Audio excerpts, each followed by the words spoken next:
राजस्थान में 4 महीने बाद चुनाव है। ऐसे में सत्तारूढ़ कांग्रेस मिशन मोड पर आ गई है। बाकायदा इसके लिए चुनाव समिति का ऐलान भी कर दिया है। कांग्रेस के प्रदेशाध्यक्ष गोविंद सिंह डोटासरा को इसका चेयरमैन बनाया है।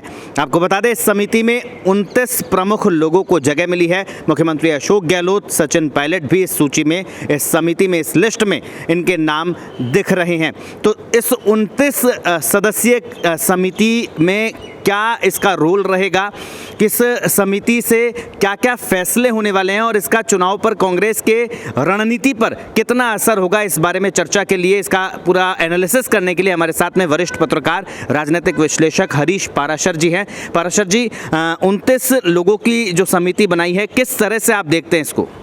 देखिए, इसको यूँ समझे दर साहब कि शादी मंड गई और शादी के लिए गणेश जी नोतने का काम हो गया। मैं इसको यूँ समझाऊंगा आपको।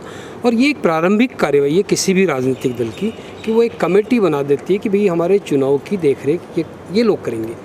अब चूँकि कमेटी में वो लोग रखे जाते हैं ज़्यादातर प्रचार की कमेटी में जो राजनीतिक दृष्टि से जिनकी पहचान हो, जिनका अपने क्षेत्र में दखल हो।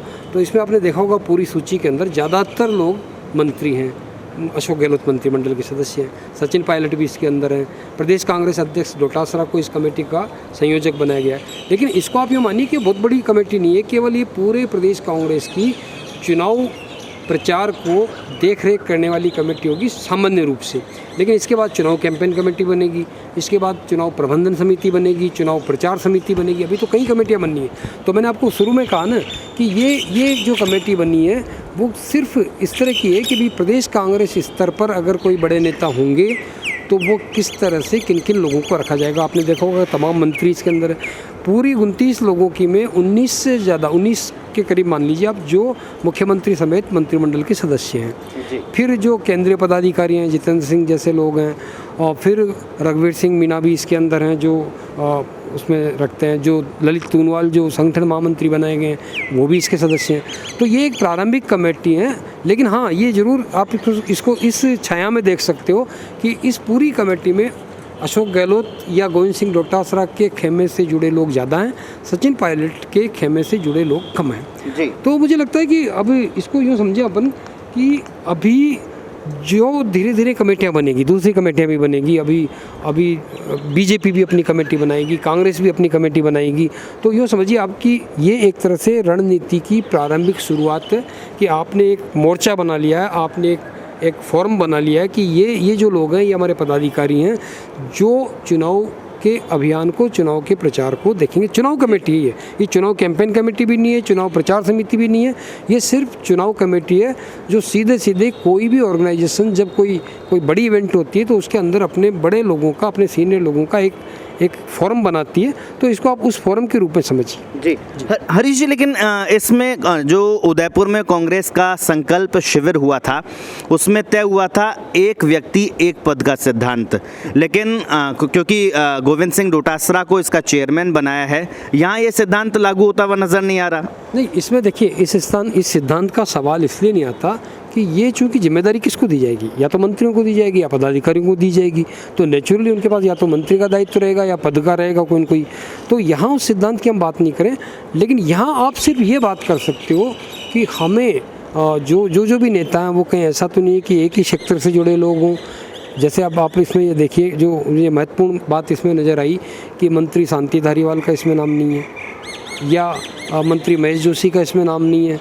ये 3 जो नेता थे, 25 सितंबर की घटना जब हुई थी, जब विधायक दल का सामूहिक बहिष्कार बैठक का कर दिया गया था, तो इन नेताओं का नहीं होना कहीं न कहीं केंद्रीय नेतृत्व की आप उसको नाराज़गी समझ सकते हैं। अब आपको ध्यान होगा कि पिछली बार रघु शर्मा केंद्रीय जो राजस्थान की जो प्रचार अभियान समिति थी उसके कन्वीनर थे। अभी वो पद बड़ा अहम है कि वो चुनाव कैंपेन समिति का संयोजक कौन बनता है। उसके लिए अगर ये माना जाए कि उसमें संयोजक सचिन पायलट होंगे तो हो सकता है कि उनका कद बढ़ाने की बात हो। लेकिन इस कमेटी को उस तरह से नहीं देखा जाना चाहिए कि इसमें सचिन पायलट को प्रमुखता नहीं दी गई या सचिन पायलट के समर्थकों को प्रमुखता नहीं दी गई। अभी और कमेटियाँ बननी है और काम होना है। तो मुझे लगता है कि अभी बीजेपी भी इस तरह की कमेटी बनाएगी, निश्चित रूप से दोनों दल बनाएंगे, तीसरा दल भी बनाएगा। तो इस कमेटी को केवल, जो मैंने शुरू में कहा कि विभाग के मांडा मंडने के बाद विवाह का मुहूर्त निकलने के आसपास जब एक गणेश जी निमंत्रण का कार्यक्रम होता है, एक तरह से यूँ कहिए आप, तो प्रदेश कांग्रेस ने एक तरह से चुनाव की तैयारी के गणेश जी निमंत्रित कर दिए हैं अपनी कमेटी बनाकर। जी, लेकिन हरीश जी एक आपने बहुत अच्छी जानकारी इसमें है कि शांति धारीवाल और महेश जोशी इस लिस्ट में नज़र नहीं आ रहे हैं। 29 लोगों की ये लिस्ट है। दोनों ही काफ़ी दिग्गज नेता हैं और मुख्यमंत्री अशोक गहलोत के काफ़ी करीबी भी माने जाते हैं। पिछले दिनों जब दिल्ली में बैठक हुई थी कांग्रेस नेताओं की, उसमें भी ये नदारत थे, इनको बुलाया नहीं गया था और इस लिस्ट में भी नज़र नहीं आ रहे हैं। क्या लगता है चुनाव में जब टिकट वितरण होगा कहीं ना कहीं इनके लिए संकट हो सकता है? देखिए, वैसे तो राजनीति हर जगह ये राजनीति में होता है कि राजनीति में जो हो रहा है वो दिखेगा नहीं, जो दिख रहा है वो होता नहीं है। खुद मुख्यमंत्री भी कई बार कह चुके हैं। अब रहा सवाल इस बात का कि महेश जोशी का नाम नहीं है या शांति धारीवाल का नाम नहीं है, भी बहुत गुंजाइश है अलग अलग जगह दायित्व लेने की। फिलहाल तो आपने देखा होगा कि शांति धारीवाल तो खुद मना कर चुके हैं, वो तो खुद कह चुके हैं कि मुझे नहीं, मेरे बेटे को लड़ाइए। तो अभी कई नेता तो ऐसे हैं जो अपनी विरासत को आगे लाएंगे इस चुनाव के अंदर। और अभी केंद्रीय नेतृत्व क्या करता है, क्योंकि जो रंधावा हैं, प्रदेश के प्रभारी हैं, वो साफ कह चुके हैं कि केवल किसी की संतान होना, किसी का नाते रिश्तेदार होना, यही इम्पोर्टेंट नहीं है। सवाल ये भी है कि वो उस कुव्वत में रखते हैं कि नहीं रखते, उनका उतना दमखम है कि नहीं है। तो अभी इसको यूँ नहीं लीजिए, लेकिन यूँ समझिए कि पार्टी में जो अनुशासनहीनता की कार्रवाई हुई थी 25 सितंबर को, उसकी छाया में कहीं दो नेताओं के नाम इस सूची से गायब हुए। ये तो हमें मानना ही पड़ेगा, क्योंकि उनके समकक्ष कई नेता ऐसे हैं, उनसे भी नीचे स्तर के नेता हैं जो प्रदेश की इस कमेटी में, प्रदेश की इलेक्शन कमेटी में शामिल हो गए कांग्रेस की में। जी, इस सूची को हम देख रहे हैं तो इसमें रामेश्वर डूडी जो पूर्व नेता प्रतिपक्ष रहे थे, उनका भी नाम नज़र आ रहा है और मोहन प्रकाश का नाम भी नज़र आ रहा है। किस तरह से देखते हैं? देखिए, मोहन प्रकाश को तो वैसे केंद्रीय राजनीति में हमेशा उनका दखल रहा है। यहाँ भले ही प्रदेश में वो बड़े चेहरे के रूप में सामने नहीं आते हो, लेकिन अच्छे संगठनकर्ता के रूप में मोहन प्रकाश की पहचान है, अच्छे वक्ता के रूप में पहचान है। तो लिहाजा उनका उपयोग वो केंद्रीय स्तर पर केंद्रीय कमेटी राजस्थान में प्रचार तंत्र को दुरुस्त करने के लिए करेगी। दूसरा जो नाम आपने बताया कि उसके साथ में रामेश्वर डूडी का नाम है। रामेश्वर डूडी का आपको ध्यान होगा कि इससे पहले लगातार मुख्यमंत्री खेमे से उनकी तसल थी, लगातार वो इस तरह का व्यवहार कर रहे थे कि मुख्यमंत्री से वो नाखुश हैं। लेकिन पिछले दिनों जो किसान सम्मेलन हुआ उसमें वो शामिल हुए और वो मतभेद एक तरह से दूर हो गए। तो ये प्रयास, इसके भी आप कह सकते हैं कि ये एक तरह से जातिगत संतुलन की भी कोशिश है कि जाट नेता भी हों, राजपूत नेता भी हों, ब्राह्मण नेता भी हों। तो पर फिर मैं आपको, जो मैंने शुरू में कहा कि इस कमेटी को शुरुआत माने आप, अभी और काम होना बाकी। जी, ममता भूपेश और शकुंतला रावत को भी इसमें जगह मिली है। महिलाओं को प्रतिनिधित्व की बात क्योंकि अक्सर राजनीतिक दल करते हैं, इसका क्या असर रहेगा? देखिए, वैसे तो दोनों ही कैबिनेट स्तर की मंत्री हैं, दोनों ही प्रभावी मंत्री अपने अपने इलाके में।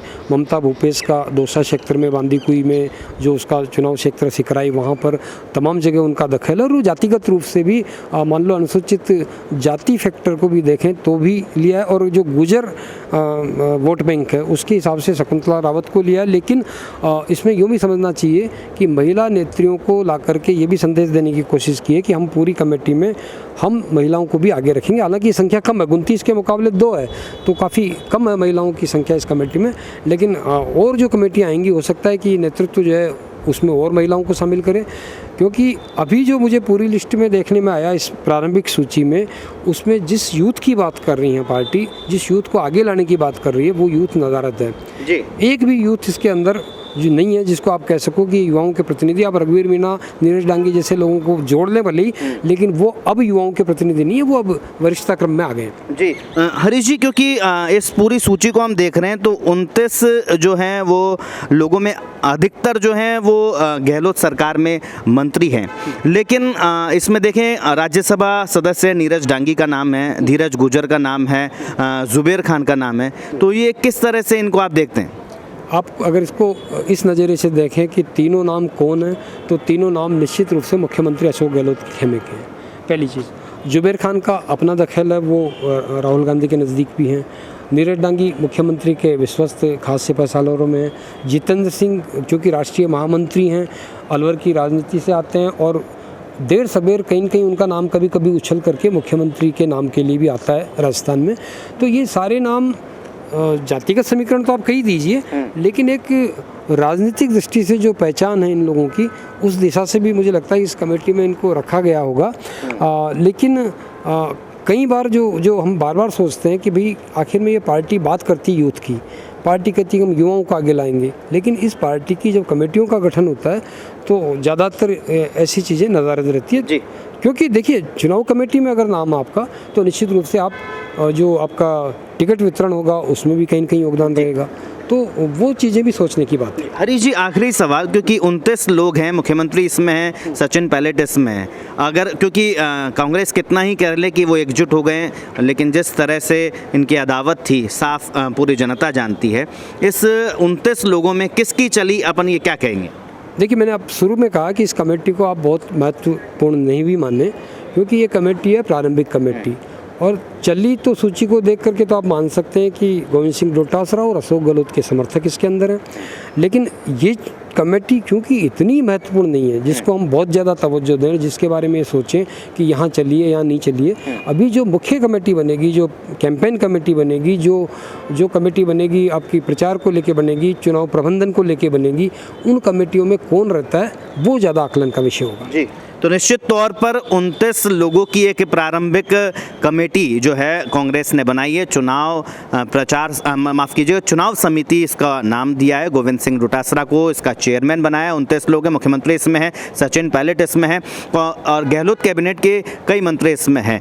हालांकि ये कहा जा रहा है कि ये बहुत ज़्यादा बड़ी इस कमेटी नहीं है, अभी और भी इस तरह की कमेटी आना बाकी है। तो फिलहाल हरीश जी, हमसे बातचीत करने के लिए, एनालिसिस करने के लिए बहुत बहुत धन्यवाद। नमस्कार, शुक्रिया।